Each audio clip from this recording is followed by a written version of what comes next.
Hey, my name's Andrew, and I run customer success here at Biomeme. Today, I just want to take a little bit of time to walk you through the Biomeme Go app.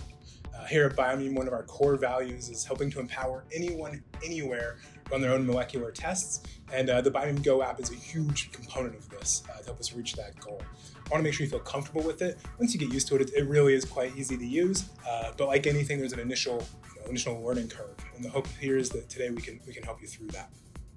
So we've opened up the Biomeme Go app, and now we're just going to log in. Like any app you've ever used, you have your username, your email address in this case, your password, and then you're going to log in. And once you log in, you'll notice the first distinctive part of Biomeme Go is your team. You'll be asked to select which team you want to operate in that day. If you are a single user, if you're only a member of one team, this is easy. You select your team and you move on.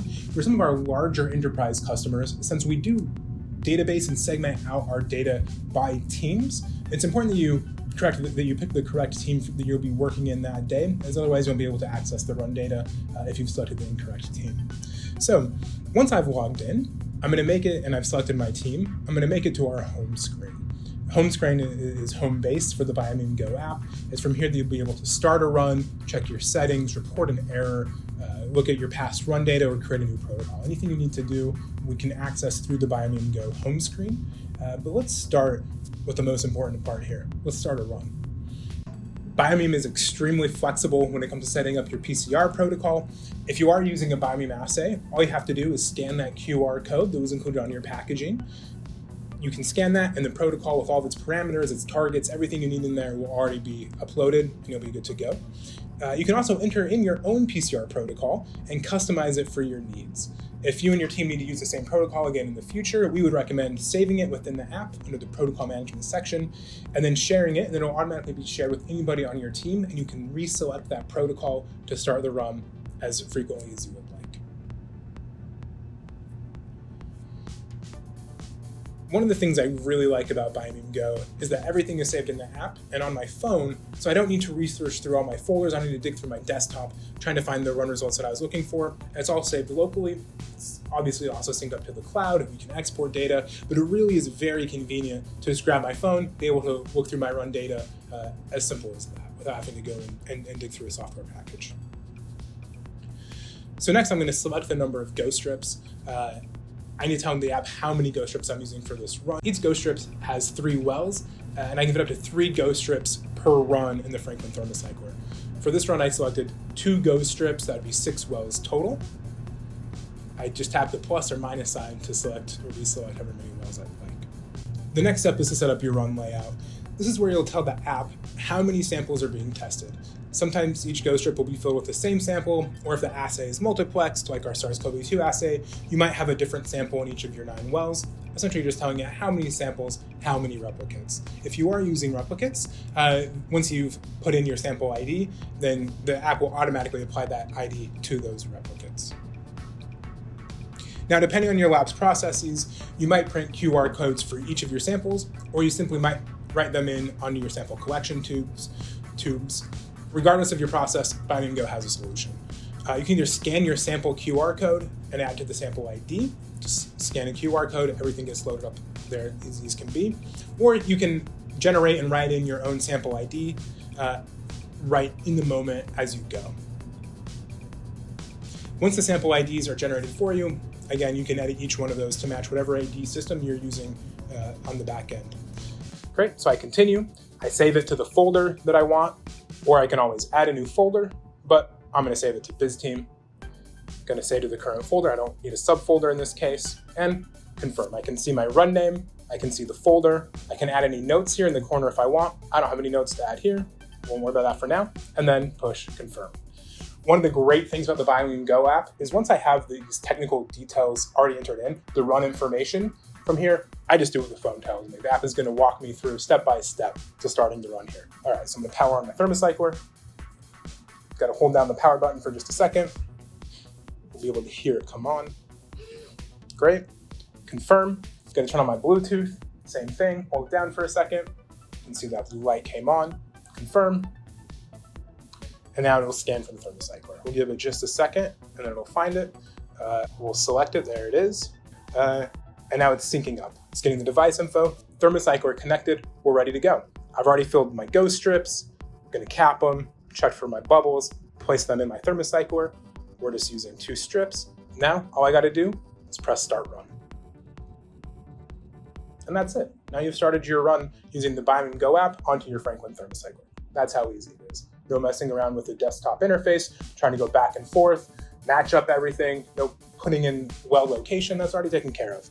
Now it's gonna give me a estimated time for how long this protocol will last. This is a pretty complex protocol. The one I picked, it's gonna take it a minute.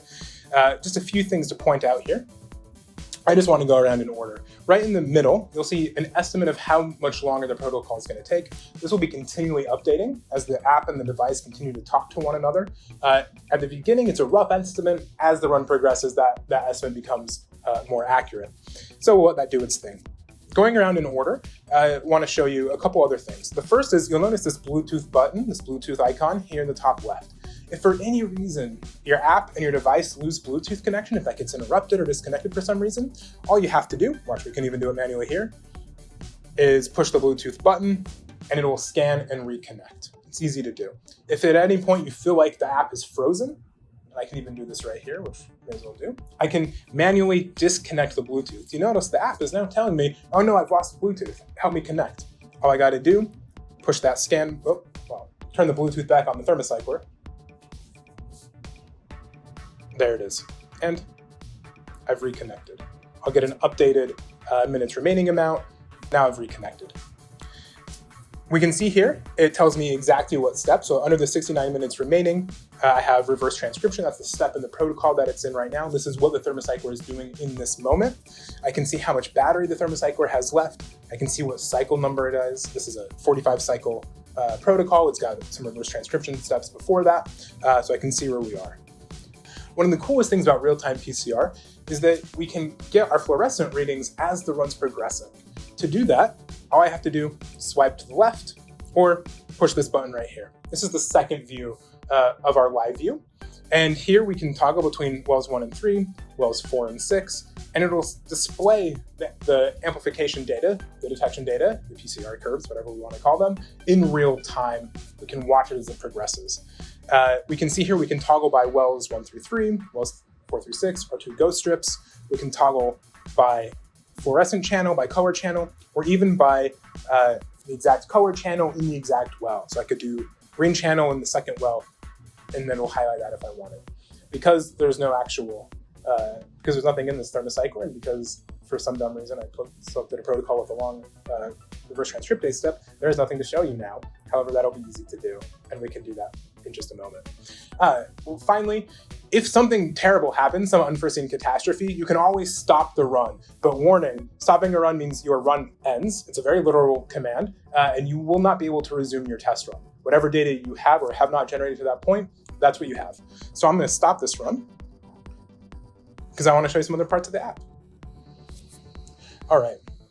Now, we weren't going to sit here for 70 minutes for a dry run that would show us nothing interesting. So instead, let's take a look at what run results look like after the fact. So if I want to come back and revisit run results, I'm not going to start a run, but instead I'm going to go to data management. Data management is where my runs live. I'm going to go down and I want to show you a good look and run. Select the folder, select the subfolder that I want. And here we can see the runs by run name that I can review that have been done with this phone.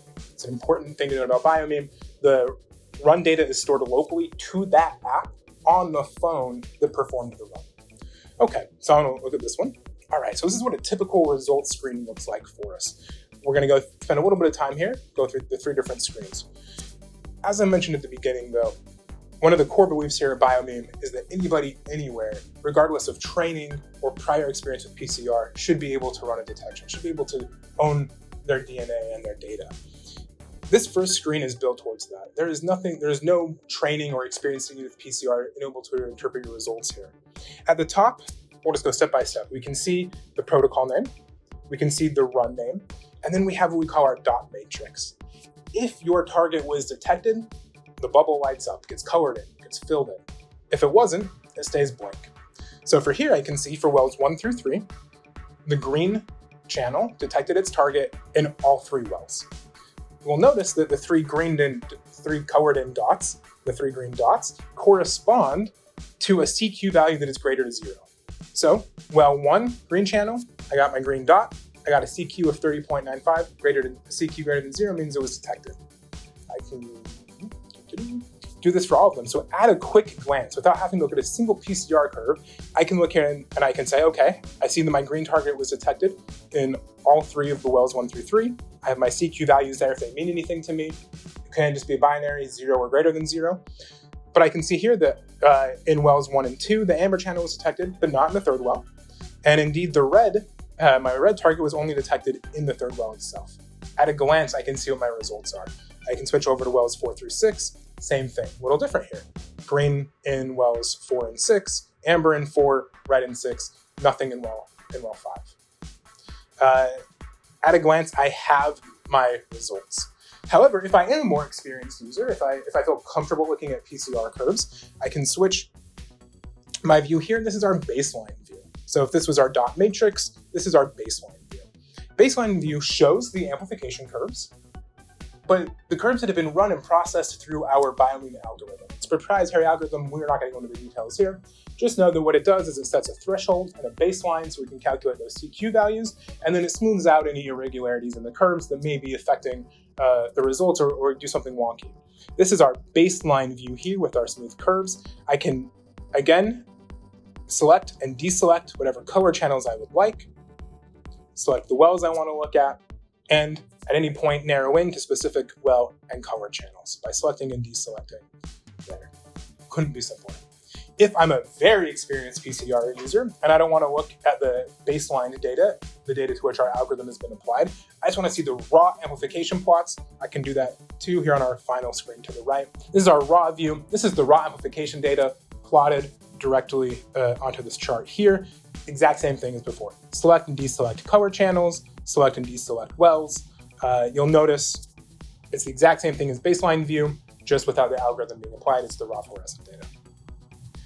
One final element of this result screen that I want to highlight. Well, we have the option to sync your data up to the Biomeme cloud. You also can export your run data here from the result screen here in data management. I just click on this box with an arrow icon up here in the upper right. This asks me how I would like to export my data out, airdrop it, email, Bluetooth, however you'd like to send that data to transfer it. You can do that from this screen here. We don't need to do that in this moment here, but it's as easy as that. Just tap the button, select how you want to transfer it and where you want it to go, and you're done. Your run data is exported off the phone. Really, those are the core components. Start a run, view your run results, export that run data. There are a few other things we can do here in the Biomeme Go app without it being overwhelming. I just want to highlight a couple. The first is this gear icon up in the upper right-hand button. This is where you can see the settings. This will show you the software, the app version number. Since I'm connected to a thermocycler, it gives me that thermocycler information. Importantly, it's how you can report an error. If you catch a bug or if it's not performing the way you want it to, again, go into settings, scroll down here to report error, and just send that off to us here at Biomeme. We'll be in touch looking to resolve the issue.